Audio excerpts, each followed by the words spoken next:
दोस्तों, आपने अपनी रोज़मर्रा की ज़िंदगी में पॉलिटिकल पार्टीज़ की रैलीज़ में, न्यूज़ में, टीवी में कई बार सुना होगा भारत माता की जय। आपने भी कई बार बोला होगा भारत माता की जय, जो कि एक नेशनलिज़्म का प्रतीक बन चुका है। और दोस्तों, जो भारत माता की जय नहीं बोलता उसको एंटी नेशनल बोल दिया जाता है। पर क्या आपको पता है कि भारत माता का ओरिजिन कहाँ से स्टार्ट हुआ, कब से स्टार्ट हुआ? कब भारत माता के रूप में आई? और उससे पहले भारत माता बोंगो माता थी। जी हाँ दोस्तों, बंगाल की माता थी बोंगो माता। कैसे ये ट्रांसफॉर्मेशन हुआ, इसकी पूरी कहानी मैं आपको बताऊंगा। मेरा नाम है अभिषेक सरकार और अल्टीमेट इंडिया में आपका स्वागत है। हमारे चैनल को सब्सक्राइब कीजिए और ये वीडियो एंड तक देखिए।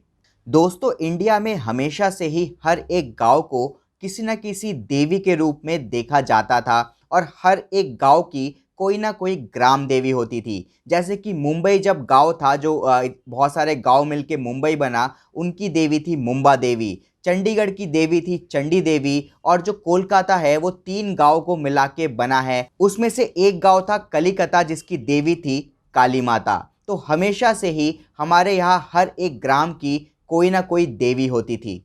जब दोस्तों सारे गांव एक हो गए, शहर बनने लगे, फिर स्टेट बनने लगे, फिर किंगडम्स बनने लगे अलग अलग, तो उनको भी किसी ना किसी देवी के रूप में देखा जाने लगा। उससे नेशनलिज्म, एक होने की भावना इकट्ठा होती थी। और दोस्तों, अपने देश को, अपने जो लैंड है, जो अपना स्टेट है, गांव है, उसके लिए इज्जत और ज़्यादा बढ़ जाती थी।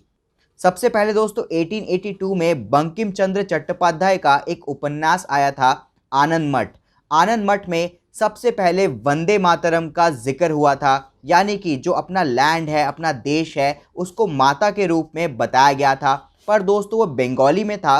बंकिम चंद्र चट्टोपाध्याय ने बंगाल को माता के रूप में बताया था और वंदे मातरम बंगाल के लिए ही था तब।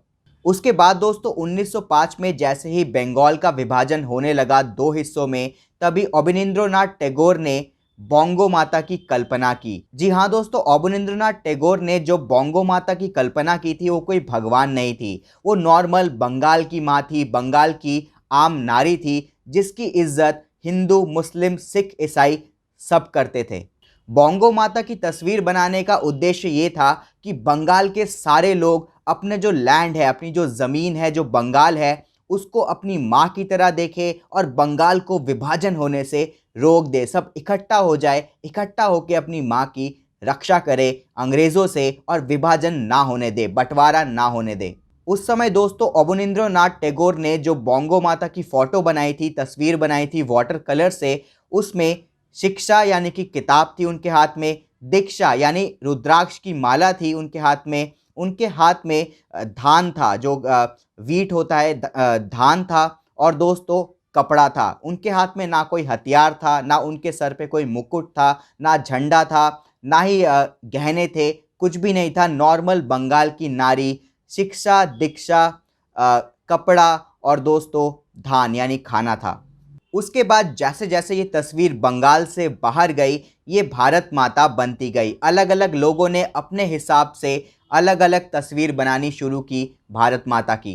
किसी ने भारत माता के हाथ में तिरंगा दे दिया, किसी ने सैफरन फ्लैग दे दिया और उसको सिर्फ हिंदुओं के लिए बना दिया, किसी ने भारत माता के हाथ में त्रिशूल दे दिया, किसी ने शेर बना दिया, और अलग अलग वर्जन बनते गए भारत माता के। जैसे ही दोस्तों भारत माता के अलग अलग वर्जन बनते गए, भारत माता सिर्फ हिंदुओं की होती रही और उसको as a Devi, as a भगवान के रूप में देखा जाने लगा। पर दोस्तों 1920 में महात्मा गांधी के एक जर्नल में, एक आर्टिकल में ये दिखता है कि जो भारत माता थी उसको साउथ इंडिया में और ईस्ट इंडिया में भारत माता की फ़ोटो के राइट साइड में वंदे मातरम लिखा होता था और लेफ्ट साइड में अल्लाहू अकबर भी लिखा होता था। और हिंदू, मुस्लिम, सिख, ईसाई सब भारत माता के आगे सर झुकाते थे।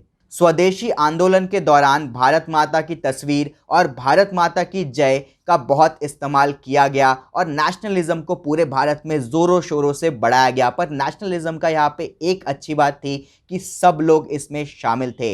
लोग भारत माता की जय के साथ साथ जो भारत माता की जो तस्वीर थी उसको लेके अल्लाहू अकबर भी बोलते थे और हिंदू मुस्लिम की जय भी बोलते थे। सिर्फ भारत माता की जय नहीं, हिंदू मुस्लिम की जय और अल्लाहू अकबर भी बोला जाता था उस समय। 1936 में पहली बार भारत माता का मंदिर बना बनारस में, जिसका इनॉग्रेशन महात्मा गांधी ने ही किया था। पर दोस्तों, आज़ादी के बाद धीरे धीरे जैसे हम आगे बढ़ते गए, भारत माता ऐसा लग रहा है अब कि सिर्फ हिंदुओं की होती गई है। और दोस्तों, भारत माता को एज अ भगवान के रूप में, इंडिया नहीं भगवान के रूप में देखा जाने लगा, जिसकी वजह से एक कम्युनिटी इससे कटती गई।